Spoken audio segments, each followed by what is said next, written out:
that we're going to speak about this next session is the need to preserve not just our history, but the artifacts and the places that pertain to our history. And particularly, I have become very, very impressed with some of the energies that Mr. Verdie Triplett has been putting into preservation of the burial places of Choctaw and Chickasaw Freedmen. And he's taken that entire process very seriously.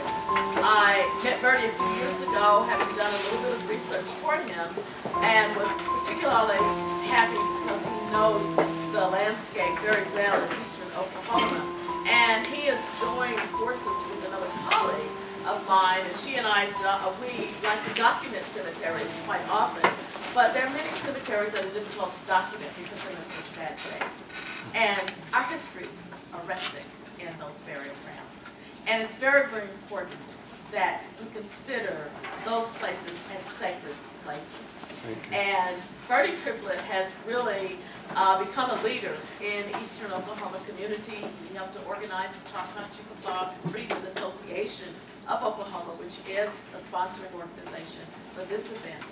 And I'm just happy to introduce him to you so he can share with you what he has been involved in the last 2 or 3 years and the steps in which he's taken. We all owe this to our ancestors, and he is a very good model to follow, and I'm just happy to introduce him to you.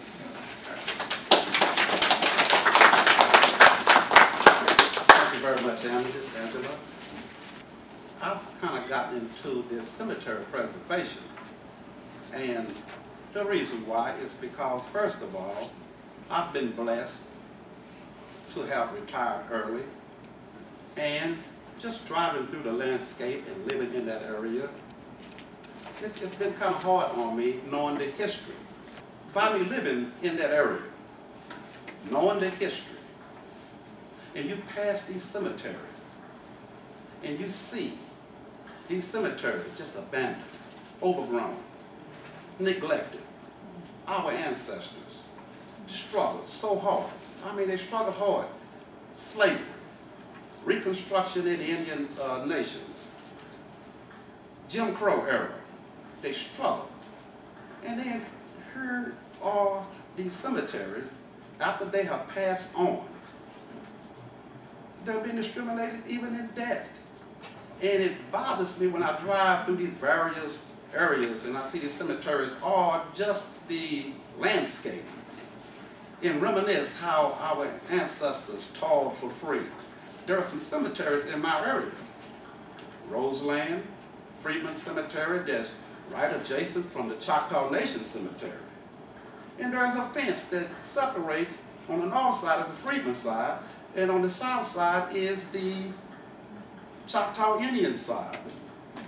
And they put a fence through there. They claimed it was renovation, but you know, it was just a separation. They just didn't want to be buried with the Freedmen. It was a separation thing.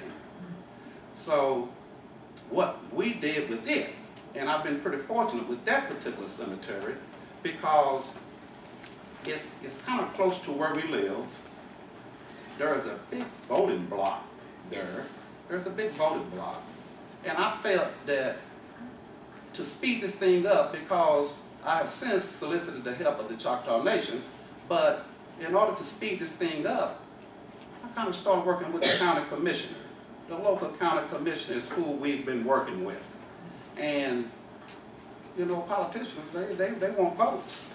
You know, they want to be elected. So I went to the county commissioner and told him that we need some help with this particular cemetery, and he's been very, very helpful. And so we got Roseland looking fairly well. Last year, they had the commemorative Trail of Tears walk, and Chief Powell was there, Gregory Powell was there, and we established a rapport. We got to talking. As a matter of fact, we walked together in the Trail of Tears walk. And as we walked, we talked about the cemetery. And I told him that we need some help. I said it's beginning to overgrow along the fence lines, and And prior to the walk, I took him and kind of showed him what is needed to be done to clean it. And he was very impressed of the fact that I was trying to do something. He said, well, we have a program that does that. I said, well, we need some help now. So anyway, as a result, he sent his representatives and we met. And we kind of outlined and kind of got the ideas on how we wanted to clean it and what we needed to do. So that cemetery is looking fairly well. It's looking fairly well. And I'm pretty fortunate because based upon the fact that we have plenty of help in that area and the cemetery is so close to where we live, there are a lot of people that I can mobilize to clean it. And all it takes is just for one person to spark, just to start it. Say, hey, let's go clean the cemetery, and they'll do it.